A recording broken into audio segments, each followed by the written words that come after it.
Start. नमस्कार, मेरा नाम जयेश है और मैं स्वराज आश्रम भोपाल का संस्थापक हूँ। यह वीडियो आपको बाल अध्यात्म जो हमारा कोर्स है उसकी जानकारी और उस कोर्स के प्रति आपको उत्सुक बनाने के लिए है। यह कोर्स हमने इसलिए लॉन्च किया क्योंकि हमें दिख रहा है अपने घर में, अपने मोहल्ले में, अपने समाज में कि बच्चे किस तरीके से परेशान हैं, किस तरीके से भ्रमित हैं, किस तरीके से उनको रोल मॉडल्स की कमी है उनके जीवन में। हम छोटे थे तो मोहल्ले में कोई ना कोई रोल मॉडल मिल जाता था। उसको देख के पड़ोस में, मोहल्ले में, परिवार में, समाज में उनको देख के हम अपने जीवन की दिशा को निर्धारित करने की क्षमता हमारे अंदर आ जाती थी।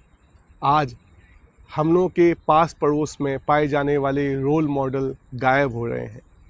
Online influencers, online personalities, TV, media, विज्ञापन उनको कुछ ऐसे व्यक्तित्व को दिखा रहे हैं जिनका सिर्फ उन्हें पार्शियल पहलू दिखता है। उसकी वजह से उनको दिशा निर्धारण करने में कन्फ्यूज़न रहता है। इस कोर्स के माध्यम से हम बच्चों को वो दृष्टिकोण देना चाहते हैं कि वह अपने जीवन की दिशा निर्धारण करने के लिए जिस रोल मॉडल्स की ज़रूरत है वो अपने चारों तरफ के वातावरण में ढूंढ पाएँ। एक माइक्रोस्कोप देना चाहते हैं, एक लेंस देना चाहते हैं। एक दृष्टिकोण मिल जाने के बाद बच्चे को स्वयं इस संसार विश्वविद्यालय लगने लगेगा, वह स्वयं अपने रोल मॉडल खोज लेगा। इस उम्मीद के साथ यह कोर्स हम आपको प्रस्तुत करते हैं। इस कोर्स के 8 सत्र हैं। पहले सत्र में हम बात करते हैं कि अध्यात्म किसे कहते हैं। दूसरे सत्र में हम बात करते हैं कि बाल अध्यात्म क्या है और यह बड़ों के अध्यात्म से क्यों अलग होता है और क्यों अलग होना चाहिए। तीसरे सत्र में हम बात करते हैं बाल अध्यात्म के 5 स्तंभों में से पहले स्तंभ की, जिसे शारीरिक स्वास्थ्य कहते हैं। दूसरा स्तंभ मानसिक स्वास्थ्य, तीसरा स्तंभ भावनात्मक स्वास्थ्य, चौथा स्तंभ सोशल मतलब सामाजिक स्वास्थ्य और 5वां स्तंभ आध्यात्मिक स्वास्थ्य। इसके बाद पहले अध्यात्म क्या होता है, फिर बाल अध्यात्म क्या होता है, फिर 5 सत्र। इसके बाद जो 8वां सत्र जो हम लोगों का होता है, उस सत्र में हम लोग बात करते हैं कि इन सब चीज़ों को जोड़ के देखकर हम अपने जीवन में उन चीज़ों को, उन रोल मॉडल्स को, उन कहानियों को, उन सूत्रों को बच्चा कैसे खोजे जो उसके जीवन को सही दिशा दे सकें। तो बाल अध्यात्म के इस कोर्स में आपका बहुत बहुत स्वागत है। अब हम शुरुआत करते हैं पहले सत्र की। तो पहले सत्र की जो विशेषताएं हैं वह है कि हम अध्यात्म को समझाने की कोशिश करते हैं। हम अपनी जो अंडरस्टैंडिंग अध्यात्म की वो बच्चे के साथ साझा करते हैं। हम लोगों का एक जो एनालॉजी रहती है वो कुछ इस तरीके की रहती है कि जिस तरीके की दांत में फांस फंस जाने के बाद यदि हमें उस फांस को निकालना है तो उसके लिए हमारे पास कुछ तरीके होते हैं। कुछ तरीके बेहतर होते हैं, कुछ तरीके हानिकारक होते हैं। तो हम बच्चों को बताते हैं कि हमें अध्यात्म की ज़रूरत इसीलिए होती है क्योंकि हमारी आत्मा में कुछ अंतर्द्वंद पैदा हो जाते हैं और ये अंतर्द्वंद हमें असहज बनाते हैं। ये असहजता हमें गलत दिशा में ले जाती है। सहजता परमो धर्मा। जब बच्चे को ये समझ में आ जाता है कि हमें सहज रहना है, उसके लिए हमें पुरुषार्थ करना पड़ेगा। अपने अंदर की ये 5 फांसों को पहचानना पड़ेगा, अपने अंदर के अंतर्द्वंदों को पहचानना पड़ेगा, उसकी सही पहचान करनी पड़ेगी और पहचान करने के बाद उन तरीकों को रोकना पड़ेगा जो अंतर्द्वंद ज़्यादा पैदा करते हैं और उन तरीकों को ज़्यादा अपने अंदर विकसित करना पड़ेगा, अपने अंदर पोषित करना पड़ेगा जो इस अंतर्द्वंद को समाप्त करते हैं। तो ये जो 5 अंतर्द्वंद हैं ये हम बच्चे को अध्यात्म क्या है इस कक्षा में बताते हैं। ये 5 अंतर्द्वंद हैं: लाभ हानि, सही गलत, ऊंच नीच, अच्छा बुरा और सुख दुख। बच्चे बहुत जल्दी उदाहरणों के माध्यम से समझ जाते हैं। वो हमें खुद बताते हैं कि हाँ उनके जीवन में अंतर्द्वंद हैं, उनके जीवन में फांसे हैं और तब बच्चा उत्सुक हो जाता है हमारे साथ दूसरे सत्र के लिए। और दूसरा सत्र होता है बाल अध्यात्म किसे कहते हैं, बड़ों के अध्यात्म से क्यों अलग है। बड़े संसार को सोख चुके हैं, उनका अध्यात्म होता है जो सोख लिया उसको बाहर निकालना, हल्का होना। और बच्चों का अभी जो जीवन की अवस्था है वह सोख रहे हैं। और यदि बच्चों को सोखने का सही तरीका आ गया, क्योंकि आज कुछ भी उन तक पहुंच रहा है। पहले तो समाज की, परिवार की, कुटुंब की, गांव की बाउंड्री होती थी, कुछ ऐसा हमारे जीवन में आता ही नहीं था कि हम उसे सोख पाएँ और अपने जीवन में संक्रमित, इन्फेक्शस हो पाएँ। आज बच्चे के पास mobile, internet, TV, school, social media और ना जाने क्या क्या बाढ़ आ रखी है। इस बाढ़ के बीच में बच्चा फंसा हुआ है और ऐसी चीज़ें भी सोख रहा है जो उसको आगे जाके उसके जीवन को संक्रमित कर देंगी, उसके पूर्ण विकास को विराम लगा देंगी। कुछ बच्चे तो 17-18 साल में चटक जाते हैं। आत्महत्या की उम्र 13-14 साल हो गई है। कुछ तो गड़बड़ हो रही है ना। तो हम बाल अध्यात्म में बच्चे को, क्योंकि रोग फैल गया है, बच्चे को स्वयं उसके अंदर कुछ ऐसा है जो स्वयं उसकी जिम्मेदारी स्वयं लेता है। तो यदि बच्चे के अंदर वो दृष्टिकोण आ गया तो बच्चा स्वयं की जिम्मेदारी लेते हुए सही चीज़ों को सोखने के लिए प्रेरणा लेगा और गलत चीज़ों को नकारने में उसके अंदर एक विल पावर आएगा कि वो गलत चीज़ों कहेगा नो, मेरे अंदर मत आओ। तो हम बाल अध्यात्म बच्चों को बताते हैं कि हमारा अध्यात्म है चीज़ों को समझना और जो चीज़ हमारे काम की नहीं है उनको हटाना और जो काम की है उनको ज़्यादा तरीके से सोखना।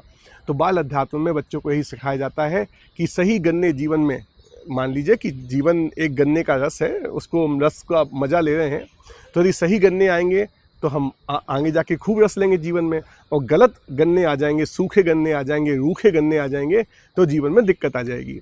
तो बच्चा जब ये समझ जाता है तो अच्छे गन्नों के प्रति उसकी जागृति हो जाती है और बुरे गन्नों के प्रति उसका एक कह रिपल्सन की भावना आ जाती है, घृणा की भावना आ जाती है। तो बच्चा कुछ चीज़ों को नकारना शुरू कर देता है और कुछ चीज़ों को सोखना शुरू कर देता है। तो ये बाल अध्यात्म के दूसरे सत्र में हम बच्चों के साथ डिस्कस करते हैं। बाल अध्यात्म के तीसरा सत्र बहुत ही रोमांचक सत्र होता है बच्चों के लिए, क्योंकि हम इसमें फिजिकल हेल्थ के बारे में बात करते हैं। जनरली फिजिकल हेल्थ को बच्चा अब जो इंस्टाग्राम में, फेसबुक में जो रोल मॉडल्स आ रहे हैं, जो फिटनेस इन्फ्लुएंसर्स आ रहे हैं, उनकी बॉडी को देख के, या बच्चियां कहें तो एक पर्टिकुलर फिगर को देख के उसको स्वास्थ्य मानती हैं। हम बच्चों को एक माइक्रोस्कोप देते हैं कि इन 5 चीज़ों से स्वास्थ्य को समझो। पहली चीज़ स्टेबिलिटी, दूसरी चीज़ स्ट्रेंथ, स्टेमिना, स्पीड और फ्लेक्सिबिलिटी। तो ये जो 5 चीज़ें हैं, जब बच्चा समझ जाता है कि ओलंपिक गेम्स में भी ये 5 तरीके के ही गुण देखे जाते हैं, तो बच्चा अपने स्वास्थ्य का स्वयं अच्छे बेहतर तरीके से आकलन कर लेता है। और इस सत्र में बच्चों को खेल कूद के माध्यम से, थोड़ा सा एक्सरसाइजेस के माध्यम से, कुछ ऐसी एक्टिविटीज़ होती हैं क्लास में, बच्चा बहुत प्रेरणा लेता है और बच्चा बहुत ही रोमांचक तरीके से, बहुत ही एंथुसियास्टिक होके इन 5 चीज़ों को जब जान जाता है तो फिजिकल हेल्थ के प्रति उसकी एक जागृति आती है। इस सत्र के अंत में बच्चा एक मूल मंत्र सीखता है। कुछ ऐसे समझ लीजिए कि ये सूत्र हैं जो बच्चा स्वयं से सिद्ध कर रहा है अपने मन में। जनरली हमने देखा है कि इस सत्र को जब बच्चे अटेंड करते हैं तो उनके अंदर एक भावना बनती है, एक एग्रीमेंट होता है उनके अंदर कि यदि हमें फिजिकली हेल्दी रहना है तो हमें एक मूल मंत्र पालना है, वह है ईट बेटर एंड ईट टुगेदर। क्योंकि आजकल हम जो ले रहे हैं, ग्रहण कर रहे हैं, उसमें कोई प्रतिबंध नहीं है, कोई उसमें कह लीजिए विवेक नहीं बचा हुआ है, इसलिए हमारा फिजिकल स्वास्थ्य गिर रहा है। तो बच्चा इस सेशन के अंत में बहुत अच्छे से स्वीकृति के साथ ये जान लेता है कि eat better eat together is the मूल mantra for better physical health. फिर जो सत्र आता है वो होता है मानसिक स्वास्थ्य का सत्र। और मानसिक स्वास्थ्य कुछ ऐसा नहीं है कि मानसिक बीमारियों का अब्सेंस मानसिक स्वास्थ्य है, ना ना ना ना। मानसिक बीमारियां तो बहुत ही निचली अवस्था हैं। मानसिक स्वास्थ्य होता है जीवन के प्रति एक जोश, सुबह उठने के लिए एक उत्साह। और यह मानसिक स्वास्थ्य को बच्चों को हम समझाते हैं 5 चीज़ों से, फिर से माइक्रोस्कोप के 5 आयाम। और बच्चे को हम बताते हैं कि मानसिक स्वास्थ्य का पहला लक्षण है बाउंड्री। जीवन में किस तरीके से बाउंड्री बनानी है, क्योंकि बहुत इस संसार का गेम ही ऐसा है, बहुत अटैक होते रहते हैं। इस अटैक के बीच में अपने मन को बचाए रखना अपने आप में बहुत ज़रूरी है। तो व्रत, उपवास या बहुत अलग तरीके की हम बाउंड्रीज बच्चों के साथ डिस्कस करते हैं। जिस तरीके से 6 मारने के लिए क्रिकेट में बाउंड्री जरूरी होती है, मानसिक स्वास्थ्य के लिए संतोष की भूमि होना जरूरी है, और संतोष की भूमि आती है बाउंड्री से। दूसरा होता है जो बच्चे को सिखाते हैं रिसोर्सफुलनेस। किसी चीज़ को करने के सिर्फ एक तरीका जानना उस ढोंगी डॉक्टर के जैसे होता है जो हर चीज़ में स्टीरॉइड्स लगा देता है। तो बच्चा जब समझ जाता है कि किसी भी चीज़ को करने का उसके पास कम से कम 4, 5, 6, 7 तरीके हों, तो बच्चे को सीखने की प्रवृत्ति बढ़ती है। तीसरी उसको हम रिसोर्सफुलनेस कहते हैं। तीसरी चीज़ जो बच्चा जानता है मानसिक स्वास्थ्य में, उसको कहते हैं अंडरस्टैंडिंग द कॉन्टेक्स्ट। क्योंकि संदर्भ तय करता है कि मात्रा कितनी होनी चाहिए, कुछ भी सही गलत नहीं होता। कभी कभी तो मुझे लगता है कि गालियाँ भी सही होती हैं, लेकिन किस मात्रा में किस जगह पे देनी है वो विवेक बच्चे को आना चाहिए। तो यह हम समझते हैं मानसिक स्वास्थ्य का जो तीसरा आयाम होता है। चौथा होता है सर्वोदय की भावना। यह इस तरीके से जीवन जीना जिसमें कम से कम लोगों को हम दूसरे गुट का माने। लोग इस तरीके से जीवन जीते हैं कि उनका जीवन स्वयं बनाम संसार हो जाता है। तो सर्वोदय में बच्चा ये सीखता है कि जीवन जीने का ऐसा कौन सा तरीका है कि स्वयं बनाम संसार ना हो, हम सब एक हो जाएं, सर्वोदय हो जाएं, सब एक साथ ऊपर उठें। हम जिस तरीके से जीवन जिएं उसमें सबका अच्छा हो। तो वह सर्वोदय की भावना में मानसिक स्वास्थ्य का चौथा लक्षण है। और पांचवा लक्षण है एकाग्रता, कंसंट्रेशन, अटेंशन। यदि हम एक समय में एक से ज़्यादा एक्टिविटी कर रहे हैं तो यह कोई कुशलता नहीं है, यह हमारी बीमारी का लक्षण है। संसार बोलता है मल्टीटास्किंग करो, लेकिन हम लोग आश्रम में कहते हैं एक समय में आप एक ही काम कर सकते हो। वो अलग बात की जल्दी जल्दी आप काम में शिफ्ट हो जाओ, वो आपकी एजिलिटी है, लेकिन एक समय में एक काम को पूर्ण तरीके से करना मानसिक स्वास्थ्य की ऊंचाई है। एकाग्रता, सूरज की रोशनी लेंस से एक जगह डाल दो, कागज जल जाता है। तो संसार क्या चीज़ है? बच्चे का मन जब एकाग्र हो जाता है तो संसार की किसी भी समस्या के पार जाने के लिए सक्षम है।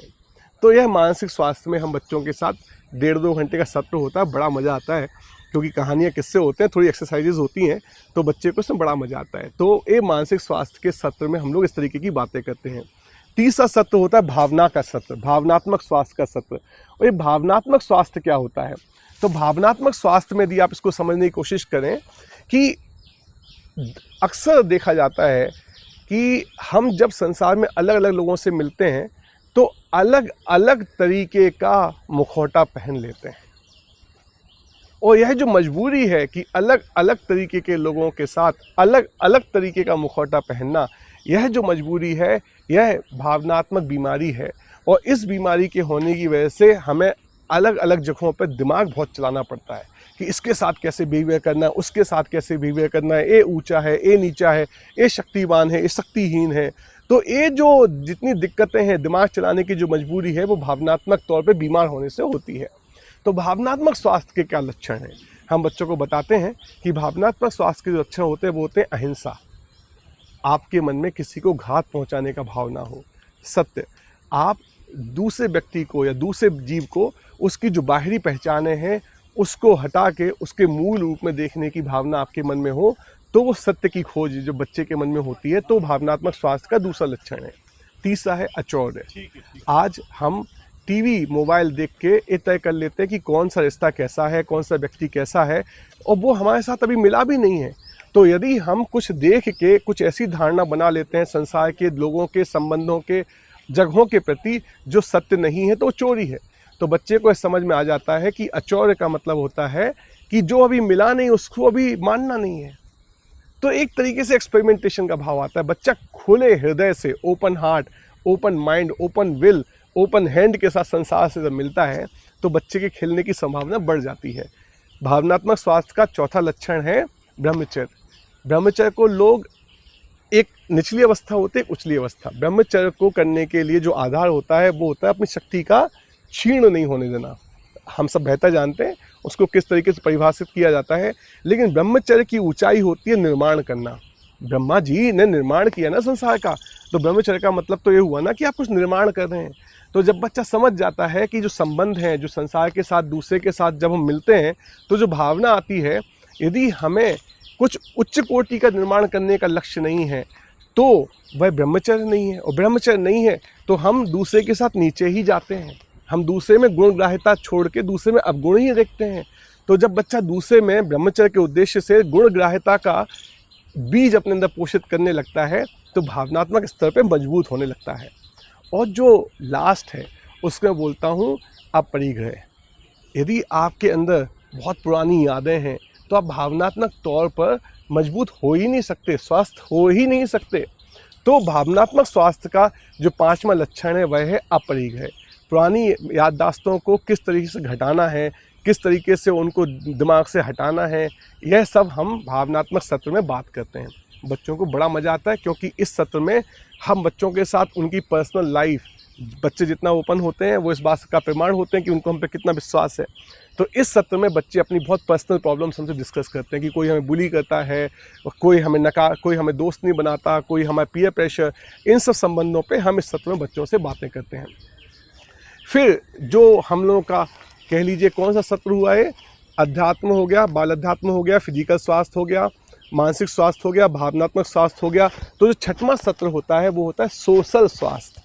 इसको मैं साइकोलॉजिकल हेल्थ भी कहता हूँ, लेकिन साइकोलॉजी में सब कुछ आ जाता है, मेंटल, इमोशनल, तो उसको एक अलग हेडिंग दे दी मैंने, सोशल स्वास्थ्य, मतलब सामाजिक स्वास्थ्य। सामाजिक स्वास्थ्य का मतलब होता है यह समझना, इस बात का दृढ़ निश्चय होना कि दिखने में हम सब इस संसार में हैं, लेकिन हम सब लोग अलग अलग ग्रहों, अलग अलग ब्रह्मांडों के लोग हैं। और हम कुछ एक्सरसाइज करते हैं जो बच्चे को इस बात को अप्रूव करने के लिए, कह लीजिए कि इस हाइपोथेसिस को दिल में जगह देने के लिए बच्चा स्वीकृति दे देता है कि हाँ, दिखने में हम सब एक जैसे हैं, हो सकता है हम सब एक ही पृथ्वी पर हैं, लेकिन असलियत में आंतरिक जगत में हम लोग अलग अलग ब्रह्मांडों में हैं। और यह जो स्वीकृति होती है, ये सामाजिक स्वास्थ्य का पहला आधार होती है। इसके ऊपर फिर हमें जानते हैं इस स्वीकृति के बाद कि अलग अलग संबंधों को कैसे पहचानें, कि कौन परिवार है, कौन समाज है, कौन मानवता है, किसको हमें जीव जंतु कौन है। और इन सब से को पहचानने के बाद बच्चे को कुछ ऐसे थ्योरी, ऐसे फॉर्मूले दे दिए जाते हैं कि बच्चा समझ जाता है कि सामने वाले के साथ हमें किस तरीके से व्यवहार करना है। तो 5 तरीके हैं, मैत्री, मुदिता, करुणा, माध्यस्थ और सहजता। तो इन 5 तरीकों से, और संसार को बांटने के भी 5 तरीके हो गए। कौन मैं हूँ, मतलब किसके साथ मेरा आइडेंटिफिकेशन ज़्यादा है, कौन परिवार है, कौन समाज है, कौन जीव जंतु जगत प्लांट्स हैं, और कौन ऐसा है जो पूजनीय है। तो इन 5 चीज़ें और 5 तरीके से समाज का वर्गीकरण, तो बच्चे को एक बहुत ही सहजता हो जाती है संसार को फेस करने के लिए। उसके अंदर के डर, भय, शंकाएं कम होने लगती हैं, उसके अंदर विश्वास का बीज पैदा होने लगता है। बहुत ही गहरा सत्र होता है। मुझे भी कभी कभी परेशानी आती है बच्चों को उस गहराई में ले जाने के लिए, लेकिन अनुभव के साथ साथ मैं भी बेहतर होता जा रहा हूँ। तो बच्चे को यह समझ आने के बाद बच्चा बहुत ही मेरे ख्याल से संसार के प्रति उत्सुक, जागृत और विश्वास से भरा हो जाता है। मुझे याद है एक कहानी जो महात्मा गांधी जी ने बताई थी कि उनके किसी क्लर्क का बच्चा आसाम जा रहा था वर्धा से। तो सब लोग ने बच्चे से बोला कि ऐसा मत करना, वैसा मत करना, अंकल से बातें मत करना, खिड़की के बाहर हाथ में मत डाल, बहुत ही डरा रहे थे बच्चे को। लेकिन महात्मा गांधी ने अपने साथी से बोला कि आप अपने बच्चे को कुछ भी मत दो, खाने का सामग्री भी मत दो। आप बच्चे को, 11 साल का बच्चा था, आप अपने बच्चे को अनुभव लेने दो कि समाज कितना अच्छा होता है। तो उन्होंने अपने बच्चे को बिना भोजन के ट्रेन में बिठा दिया और आसपास के अंकलों से कह दिया बच्चे का ख्याल रखना। बच्चा नहीं था, बच्ची थी शायद। वो मैडम अभी तो काफ़ी उम्र दराज हो गई हैं, मुझे वर्धा में मिली थी वो। तो वो बच्ची जब वो आसाम पहुंची तो उसका मानवता के प्रति इतना विश्वास बढ़ गया था कि उसको जीवन भर मनुष्यों से तो डर नहीं लगा।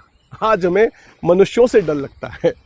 तो ये सत्य जो होता है हमारे अंदर से वो सब डर समाज के प्रति हटा देता है, क्योंकि यहाँ पर वो टूल होते हैं यथार्थ को देखने के। हम जो व्यक्ति दिखने में मनुष्य है, भेड़िया है, उसको पहचान के भी डील कर सकते हैं, और जो दिखने में भेड़िया है लेकिन अंदर से मनुष्य है, उसको भी डील करने की शक्ति विकसित कर लेते हैं। तो सामाजिक स्वास्थ्य के सत्र में यह सब गहरी बातें होती हैं। और फिर लास्ट सत्र जो हम लोग का होता है इन 5 स्तंभों में, सेकंड लास्ट कह लीजिए, वो आध्यात्मिक स्वास्थ्य का होता है। तो आध्यात्मिक स्वास्थ्य किसे कहते हैं यह बताना मुश्किल है, थोड़ा सा समझाना टाइम लगेगा। लेकिन बीमारियां किसे कहते हैं, आध्यात्मिक बीमारियां, वो बता देता हूँ। आध्यात्मिक बीमारियां होती हैं गैर जिम्मेदारी। आध्यात्मिक जिम्मेदारी बीमारी होती है भगोड़ापन, हम जीवन से भागीदारी ना करें। आध्यात्मिक बीमारी होती है बेईमानी। आध्यात्मिक बीमारी होती है प्रदर्शन करना। आध्यात्मिक बीमारी होती है नासमझी, चीज़ों को कंट्रोल करने की कोशिश करना। तो इन 5 बीमारियों के सापेक्ष हम 5 स्वास्थ्य के लक्षण बच्चों को बताते हैं, जिसका मतलब है जिम्मेदारी, भागीदारी, ईमानदारी, कलाकारी, या उसे कर्तव्यकारी भी बोल सकते हैं कि कर्तव्य को निभाने की क्षमता। और पाँचवा है समझदारी। यह सत्र थोड़ा सा डीप होता है। कुछ महापुरुषों के जीवन से, कुछ जो अलग अलग धर्मों में जो भगवान माने गए हैं, जो देव माने गए हैं, उनके जीवन से, कुछ पौराणिक कहानियों के माध्यम से हम बच्चों को बताते हैं कि आध्यात्मिक स्वास्थ्य जो होता है वही जीवन में आनंद का स्रोत होता है। आध्यात्मिक स्वास्थ्य के अभाव में हमारी संसार की ज़रूरत बढ़ जाती है, और संसार की ज़रूरत बढ़ने से हम इस संसार में संघर्ष करने लग जाते हैं, क्योंकि संसार तो सीमित है, हम लोग असीमित हैं। तो इन असीमित व्यक्तित्वों को इस सीमित संसार में यदि समाना है तो एक ऊंचाई पे साथ में रहना पड़ेगा। भौतिक जगत में यदि हमने असीमित तरीके, अनकंट्रोल्ड अपने तरीके से डिजायर्स को पूरा किया तो संघर्ष पैदा होता है। और संसार में यदि सबको भौतिक तरीकों से अपने आध्यात्मिक स्वास्थ्य बीमारी को ठीक करने की गलत तरीका अपना लिया तो बहुत संघर्ष है जीवन में, जीवन एक परेशानी का सबब बन जाता है। तो बच्चा ये समझ जाता है कि संसार का तरीका जो है वो आगे जाके थोड़ा शॉर्ट टर्म के लिए हमें शून्य कर देगा हमारे दर्द को, लेकिन आगे जाके वो हमारे दर्द, हमारी परेशानियां, हमारे अंतर्द्वंद बहुत बढ़ जाएंगे। और आध्यात्मिक स्वास्थ्य में वह अंतर्द्वंद कम होते जाते हैं और हम जगत में एक दूसरे के साथ प्रेम पूर्वक रह पाते हैं। तो आध्यात्मिक स्वास्थ्य की ऊंचाई होती है प्रेम। और बच्चे को जब इस ऊंचाई के प्रति जागृति हो जाती है और सच्चे प्रेम का उसको अनुभव हो जाता है, समझ जाता है, उसके प्रति उसकी मान्यता बन जाती है, तो बच्चा फिर गलत तरीक़ों से प्रेम में नहीं फंसता और आकर्षण को प्रेम मानने की भूल नहीं करता, वो अधीर नहीं होता, उसके अंदर धैर्य आ जाता है। और हम सब बेहतर जानते हैं 11 साल से 20 साल की उम्र में जो सबसे बड़ी गलती होती है वह जो प्रेम की भूख है उसको गलत तरीके से मिटाने से जो हम लोगों के जीवन भर के लिए एक गुरुत्वाकर्षण बल हो जाता है, एक वजन हमारे हृदय में आ जाता है, वह हमें जीवन को जीने से थोड़ा सा वंचित कर देता है। तो अगर आप मुझसे पूछें कि इस बाल अध्यात्म के कोर्स में अंत में बच्चा क्या सीखता है, तो मैं यही कहूँगा कि बाल अध्यात्म के अंत में बच्चा ये जान जाता है कि इन पांचों अस्तित्व के पांचों आयाम, शरीर, मन, तीसरा मैंने क्या बोला था, भावनाएं, चौथा क्या, सामाजिक हेल्थ, और पांचवा अध्यात्म। तो अस्तित्व के इन पांचों आयामों में किस तरीके से संसार को सोखना है और किन चीज़ों को ना बोलना है, वह विवेक बच्चे के जीवन में जब आ जाता है तो बच्चा आगे जाके उसके आनंदित होने की संभावनाएं बढ़ जाती हैं, उसके जीवन के संघर्ष कम हो जाते हैं। तो हम माता पिता को मैं आप लोगों से निवेदन करूंगा, आमंत्रित करूंगा, थोड़ी गहराई से सोचिए, बाल अध्यात्म के कोर्स को अपने कॉलोनी में, अपने स्कूलों में, अपने शहरों में, अपने मंदिरों में, अपने गिरजाघरों में, अपनी मस्जिदों में, अपने चर्चों में हम लोग को बुलाएं, इस बाल अध्यात्म के सत्र को आयोजित करें और हम आपको पूरी कोशिश करेंगे कि बाल अध्यात्म से बच्चे को बहुत फ़ायदा पहुँचे, बच्चे के जीवन में सही पोषण आए, सही चीज़ों से अपना बचाव कर पाए और जीवन का अपना सदुपयोग करके अपने जीवन को आनंदमय बनाए, ऐसी हमारी पूरी कोशिश रहेगी। बहुत बहुत धन्यवाद, नमस्कार। भाई देव बंद कर, कितने मिनट का हुआ?